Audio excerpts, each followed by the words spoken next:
મિત્રો good morning, જય માતાજી. અટાણે વાગ્યા હતા 8:30 અને આપણે હવે બ્લોગનો શરૂઆત કરી હતી. હું ગાડી ભરીને નીકળી ગયો છું.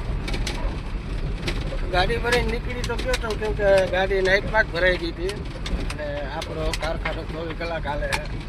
એટલે હું હવે નીકળો છું ગાડી ભરીને રસ્તામાં. જોઈ છે હવે રિટર્નમાં શું છે, માલ ભરાઈને આવું છું કે ખાલી આવવું પડે છે, કેમ કે માલવાળાને હજી કોઈના ફોન છે નહીં. હવે એ તો ત્યાં જઈને પછી ખબર પડે, કેમ કે ધોયેલો માલ હોય એ તો બધાને દેવો જ પડે, એમ હાલે નહીં.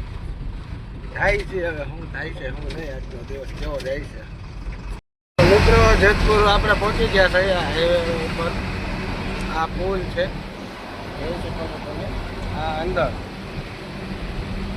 જેતપુરની અંદર એ રોડ છે, આ ડી માર્ગ, કેમ કે હાઈવે છે. આપણે જવાનું છે બાયપાસ. બાયપાસ તો જવાનું છે કે સિટીમાં છે ને અત્યારમાં તકલીફ બહુ પડે ગાડી કાઢવામાં, અને આપણે જ્યાં જવાનું છે એ બાયપાસ ઉપર માલ ખાલી કરવાનું છે.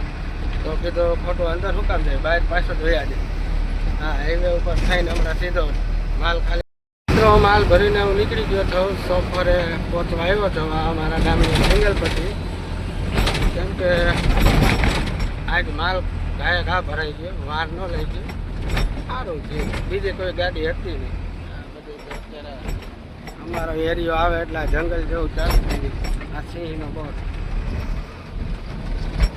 અમારા એરિયામાં તો જંગલ જેવું. આ રસ્તો તો મિત્રો તમે મારા ઘણા વિડીયોમાં જોયો હશે. આ અમારા ગામડાનો રસ્તો છે સિંગલપટ્ટી. આમ આપણે ઓલી બાજુ જવાનું છે, એ બાજુ નકરા સોફર જ છે. હમણાં આગળથી આપણે નીચે ઉતરશું. આ બધું સોફર ને છે, બધું ધારમાં છે, જંગલ એરિયામાં. હાલો તમને કાચો રસ્તો ઉતરે એ બતાવું. હવે અહીંથી આપણે નીચે ઉતરવાનું થાય, વરવાનું થાય એમ. આ બધું જાય સોફર બાજુ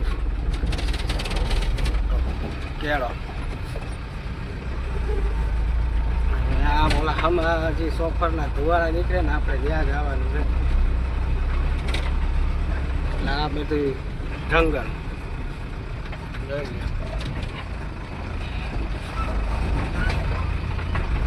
બધું જંગલ જ છે, કારણ કે આ ગામમાં તો ન હોય, આ જંગલ એરિયામાં જ રાખવું પડે ગામની બરાબર.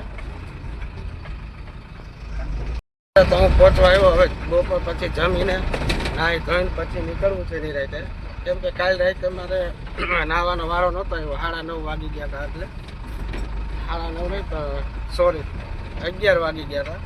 એટલે પછી કીધું હવે જમીન હોઈ જાવ, સવારે ઉઠીને નહીં. પણ સવારે વારો ન આવ્યો. સવારે હું મારી નીંદર ઉઠી હતા, મેં તો ગાડી ભરીને ત્યારે જ હતી. કીધું તો હાલો હવે બપોર પછી. અત્યારે વાગ્યા છે 3:30 અને હું ફેરો ભરીને જાઉં છું બીજો. પાછળ કંઈક અવાજ આવતો હતો એટલે એ જોવા ઊભો હતો, પણ કાંઈ નથી, નોર્મલી આ પાટિયાનો અવાજ છે. કાંઈક ગાડી માપે ભરી છે. સારું છે, મને એમ કે શું થઈ ગયું એટલે ઊભો રહીને જોવાનું થઈ ગયું. હાલો આપણે નીકળી આગળ, કેમ કે પાટી એવું છે ને હાલતા ઓલામાંથી નીકળી જાય છે, તો અવાજ આવે છે બહુ. મિત્રો આપણે અટાણે તો ભરીને જાય છીએ તો તૈયાર ન હોય, પણ તૈયાર થઈ જાય પછી તો આવું લાગે. આ એક પીસ છે ફિનિશિંગને જેના જેવું કરવાનું, એટલે ભેગું આવ્યું હોય આપણે સામેવાળી પાર્ટીને આપવાનું, આ રીતનું ફિનિશિંગ કરીને આપવાનું, એટલે એવું બધું આમાં ભેગું આપે.